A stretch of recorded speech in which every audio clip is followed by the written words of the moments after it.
Hey guys, what's going on? My name's ClarkPanda33, and welcome back to Destiny 2 for a look at Xur's inventory this week, as well as a look at the This Week at Bungie. Now, this week, Xur is back on Io.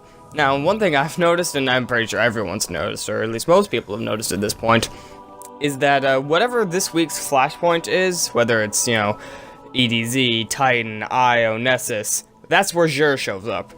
Which I wonder if that's, that tells you something about Xur, is, he sells these exotic weapons and armor where the fighting is the thickest that week. Because that's the whole point behind the flashpoints, is, it's Cade sending you off to wherever enemy activity is the highest.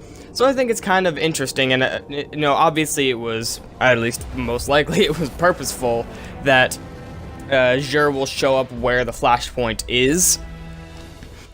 I'm just curious to know if there's any lore or anything like that behind their reasoning for Xur always showing up on the planet where the flashpoint is.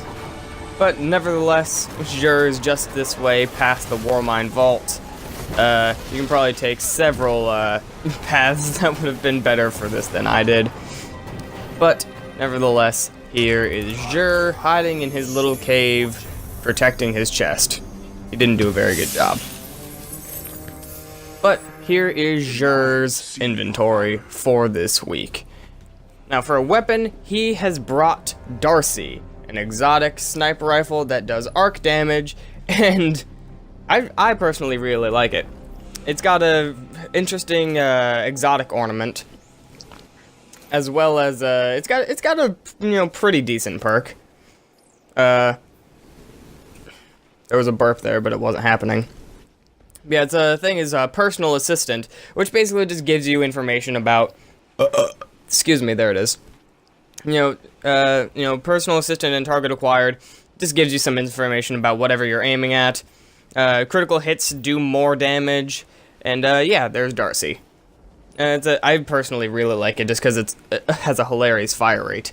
But then for the Titan, we have the Actium War Rig. This one I'm not the biggest fan of. I mean, it's not bad, I would say. I just don't have much use for this exotic personally. Its perk is auto-loading link, which any auto rifle, specifically auto rifle you have equipped, will slowly reload itself when you have that exotic equipped. And then up next for the hunter, we have the Knucklehead Radar. Knucklehead Radar is, it's kind of like always having the Mida equipped. Whenever you aim down sights with the Knucklehead Radar equipped, you will not lose your radar. Your radar will always be up there, whether you're aiming or not. And it's a pretty useful perk. Not a lot of people like it, just because it's not the prettiest exotic, but it's very useful, I would say, especially in Crucible. And then last but not least, for the Warlocks, we have the Eye of Another World. This is one that a lot of people probably already have, because I believe, same with the Actium War Rig, this was one of the ones where it was like, alright, choose an exotic. But nevertheless, if you didn't pick up the Eye of Another World because that chest piece was just too good to pass up, it has a very good perk, Cerebral Uplink. It highlights priority targets that have lower health, and it reduces your cooldown for, everything. It's very good, very, very useful exotic piece of armor indeed. But now, let's move on to the This Week at Bungie.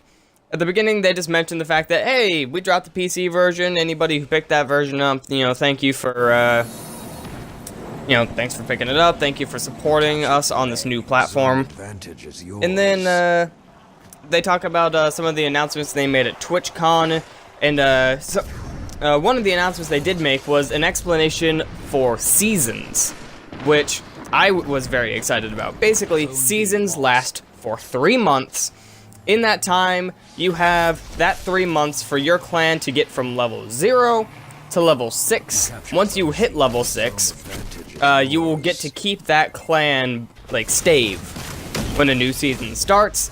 New changes will be made to pretty much all aspects of the game. Tweaks will be made, things will be added, all kinds of good stuff there.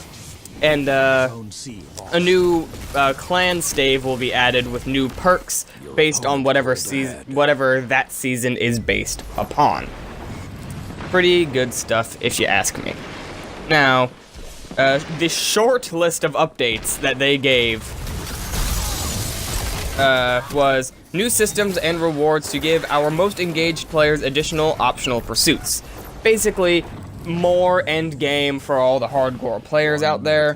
Better incentives for people who complete challenging prestige activities. So, better things from the Prestige Nightfall and Raid. Just a lot of stuff like that. Better rewards and repay value for strikes, adventures, and lost sectors. Hopefully, that means specific loot you can only get from each individual activity. I would love to see that return. Private matches for the community, competitive community, that they are targeting to release that early 2018, so probably first quarter of 2018. Crucible tuning, adjusting to supremacy scoring, and better spawning rules. Changes to make mod economy more interesting and impactful, like the armor mods, the weapon mods, things like that. An emote interface that allows players to equip salty, spicy ramen 6-shooter and flip out all at the same time. So basically you'll be able to put a custom emote in each and every slot instead of just having a single custom emote slot. That I am pretty excited about.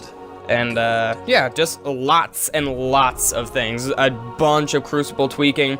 Clash, they reduced the score limit. Control, they reduced the score limit. Survival, they reduced the time and lives. Supremacy, they increased the score to win from 270 from 50.